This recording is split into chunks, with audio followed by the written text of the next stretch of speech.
ವಿಜ್ಞಾನ ವಿಷಯದಲ್ಲಿ ಒಂದು ಮಾದರಿ ಪ್ರಶ್ನೆ ಪತ್ರಿಕೆಯನ್ನು ಹಾಕ್ತಾ ಇದ್ದೀನಿ. ಬಹಳ ಮೋಸ್ಟ್ ಇಂಪಾರ್ಟೆಂಟ್ ಕ್ವಶನ್ಸ್ ಇದ್ದಾವೆ.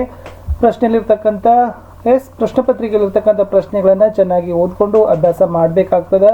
ಇನ್ನೊಂದು ವಿಡಿಯೋದಲ್ಲಿ ನೀವು ಯಾವೆಲ್ಲ ಕ್ವಶನ್ಸ್ಗಳನ್ನು ಖಂಡಿತವಾಗಿ ಬಹು ನಿರೀಕ್ಷಿತ ಪ್ರಶ್ನೆಗಳು ಬರ್ಬೋದು ಅನ್ನೋದನ್ನು ವಿಡಿಯೋನ ಲೈನ್ ಅಪ್ ಮಾಡಿದ್ದಾರೆ. ಆ ವಿಡಿಯೋನ ಸಹಿತ ತಪ್ಪದೆ ನೋಡಿ.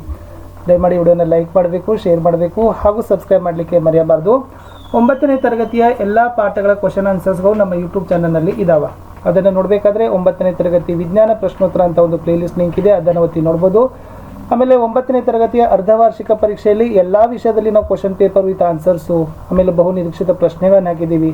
ಅದನ್ನು ನೋಡಬೇಕಾದ್ರೆ FA/SA ಎಕ್ಸಾಮ್ ಕ್ವಶನ್ ಪೇಪರ್ 2023-24 ನೋಡಿ ಅಂತ ಹೇಳ್ತಾ, ಸೈನ್ಸಲ್ಲಿ ಭೌತಶಾಸ್ತ್ರದಲ್ಲಿರ್ತಕ್ಕಂಥ MCQ ಕೇಳಿದ್ದಾರೆ. ಮೊದಲನೇ ಪ್ರಶ್ನೆ, 100 ಮೀಟರ್ ವ್ಯಾಸವುಳ್ಳ ವೃತ್ತೀಯ ಪಥದಲ್ಲಿ ಓಟಗಾರನೊಬ್ಬ ಒಂದು ಸುತ್ತನ್ನು 30 ಸೆಕೆಂಡ್ಗಳಲ್ಲಿ ಪೂರ್ಣಗೊಳಿಸಿದರೆ 2 ನಿಮಿಷಗಳ ಅವಧಿಯಲ್ಲಿ ಆತನ ಸ್ಥಾನಪಲ್ಲಟ A 100 metre, B 200 metre, C 0, D 50 metre.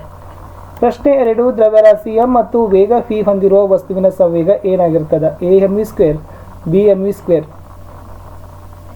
C ½ mv², D mv. ಪ್ರಶ್ನೆ 3, ಒತ್ತಡದ ಅಂತಾರಾಷ್ಟ್ರೀಯ ಏಕಮಾನ ಯಾವುದು?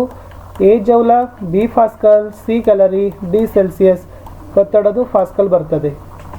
ನೆಕ್ಸ್ಟ್ 1 ಮಾರ್ಕ್ಸಿಗೂ 2 ಕ್ವಶನ್ಸ್ ಇದಾವೆ. ನ್ಯೂಟನ್ ಚಲನೆ 3ನೇ ನಿಯಮಗಳನ್ನು ಬರೀರಿ. ನೀರಿನ ಮೇಲಿಟ್ಟ ವಸ್ತುವೊಂದ ತೇಲಲು ಅಥವಾ ಮುಳುಗಲು ಕಾರಣವೇನು ಅಂತ ಕೇಳಿದ್ದಾರೆ.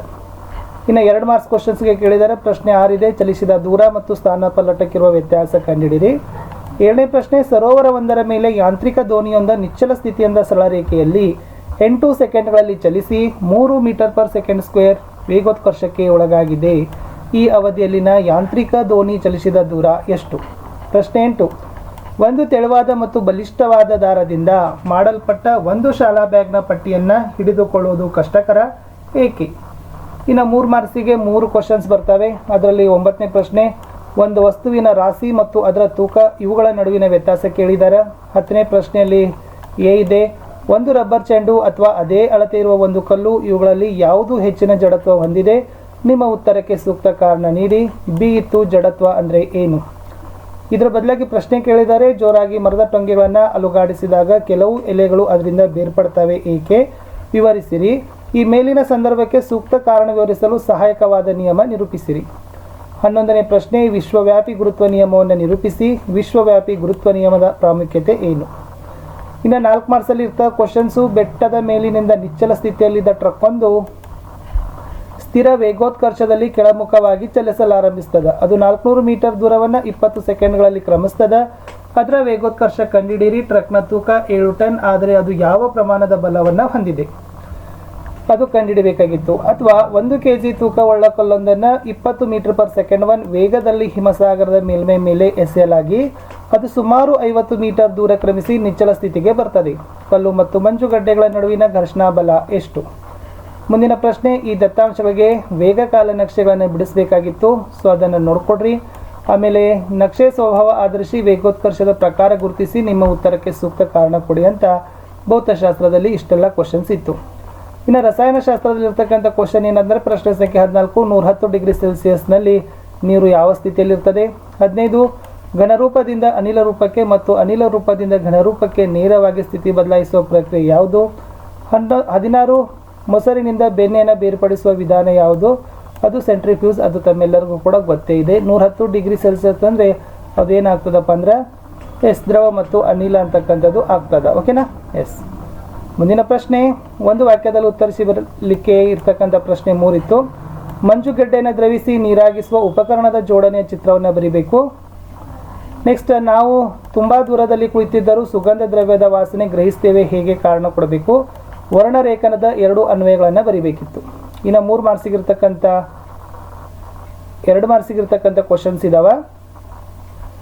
ಬೇಸಿಗೆ ದಿನಗಳಲ್ಲಿ ಮಡಕೆಯಲ್ಲಿನ ನೀರು ತಂಪಾಗ್ತದೆ, ಹೇಗೆ? ವಿವರಿಸಿರಿ. ಅಥವಾ 293 ಕೆಲ್ವಿನ್ನಲ್ಲಿ ಮಂಜುಗಡ್ಡೆ ತಂಪುಕಾರಕ ಪರಿಣಾಮ ಅದೇ ತಾಪದಲ್ಲಿ ನೀರಿಗೆ ಇರೋದಿಲ್ಲ, ಏಕೆ? ವಿವರಿಸಿರಿ.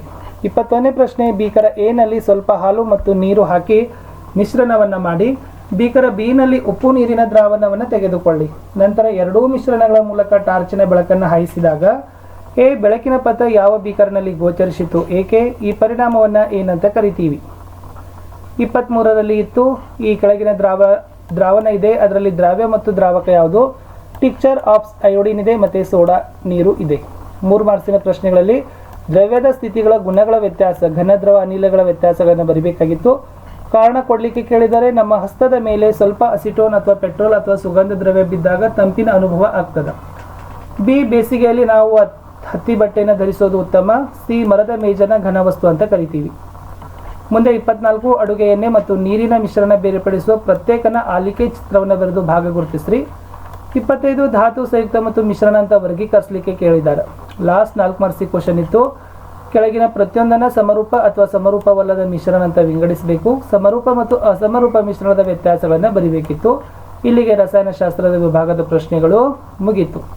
ಇನ್ನು ಲಾಸ್ಟ್ ಜೀವವಿಜ್ಞಾನದ ಪ್ರಶ್ನೆಗಳಿಗೆ ನೋಡೋಣ. ಸೊ ಬಹು ಆಯ್ಕೆ ಪ್ರಶ್ನೆಗಳಲ್ಲಿ ನೀರಿನ ಅಣುಗಳು ಅಧಿಕ ಸಾರಥ್ಯ ಪ್ರದೇಶದಿಂದ ಕಡಿಮೆ ಸಾರಥ್ಯ ಪ್ರದೇಶಕ್ಕೆ ಅರೆವ್ಯಾಪ್ಯ ಪೊರೆ ಮೂಲಕ ಹಾದು ಹೋಗ್ತಕ್ಕಂಥ ಪ್ರಕ್ರಿಯೆಗೆ ಏನಂತೀವಿ? ಮನುಷ್ಯರಲ್ಲಿ ಸ್ನಾಯುಗಳನ್ನು ಮೂಳೆಗೆ ಬಂಧಿಸುವ ಅಂಗಾಂಶ ಯಾವುದು? ಇನ್ನು ಲೈಸೋಸೋಮ್ಗಳನ್ನು ಜೀವಕೋಶದ ಆತ್ಮಹತ್ಯಾ ಸಂಚಯ ಅಂತ ಏಕೆ ಕರಿತೀವಿ? ಬೃಹತ್ ಪೋಷಕಾಂಶಗಳು ಎಂದರೇನು? ಅಂಗಾಂಶ ಅಂದರೆ ಏನು? ಯಾವ ಕಣದಂಗವನ್ನು ಕೋಶದ ಶಕ್ತಿ ಕೇಂದ್ರ ಅಂತ ಹೆಸರಾಗಿದೆ? ಏಕೆ? ಅಮೀಬಾ ತನ್ನ ಆಹಾರ ಹೇಗೆ ಪಡೆಯುತ್ತದೆ? ವಿವರಿಸಿ. 2 ಮಾರ್ಕ್ ಕ್ವಶನ್ಸ್. ದನಗಳ ಸಾಕಾಣಿಕೆ ಲಾಭಗಳೇನು? ಅದು ಕೂಡ 2 ಅಂಕದ ಪ್ರಶ್ನೆ. ನೆಕ್ಸ್ಟ್ ಇಲ್ಲಿ ಕೆಲವೊಂದಿಷ್ಟು ಅಂಗಾಂಶದ ಚಿತ್ರ ಕೊಟ್ಟಿದ್ದಾರೆ, ಗುರುತಿಸಬೇಕು. ಅವು ರಚನೆಯಲ್ಲಿ ಹೇಗೆ ಪರಸ್ಪರ ಭಿನ್ನವಾಗಿದ್ದಾವೆ ಅನ್ನೋದನ್ನು ಕೇಳಿದ್ದಾರೆ. ಮುಂದೆ ಮಣ್ಣಿನ ಫಲವತ್ತತೆಯನ್ನು ಕಾಪಾಡಲಿಕ್ಕೆ ಸಾವಯವ ಗೊಬ್ಬರ ಮತ್ತು ರಸಗೊಬ್ಬರಗಳ ಉಪಯೋಗಗಳನ್ನು ಹೋಲಿಕೆ ಮಾಡಬೇಕು.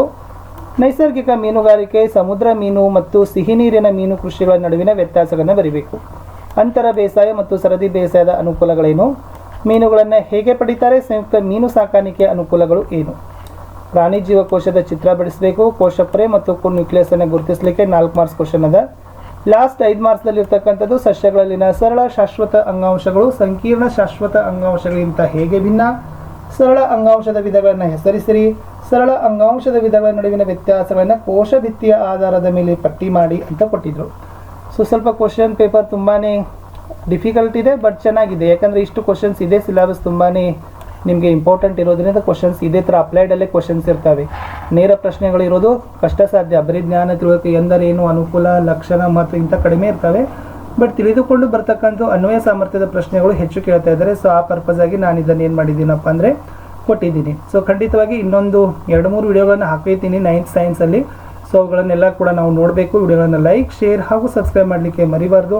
ನಮ್ಮ ಟೆಲಿಗ್ರಾಮ್ ಗ್ರೂಪ್ ಅದ ಸ್ಟಡಿ ವಿತ್ ಪರಶುರಾಮ್ ಅಂತ ಲಿಂಕ್ ವಿಡಿಯೋದ ಡಿಸ್ಕ್ರಿಪ್ಷನ್ ಬಾಕ್ಸ್ನಲ್ಲಿ ಕೊಟ್ಟಿದ್ದೀನಿ. ಅದಕ್ಕೂ ಕೂಡ ಬಂದು ಜಾಯ್ನ್ ಆಗಿ.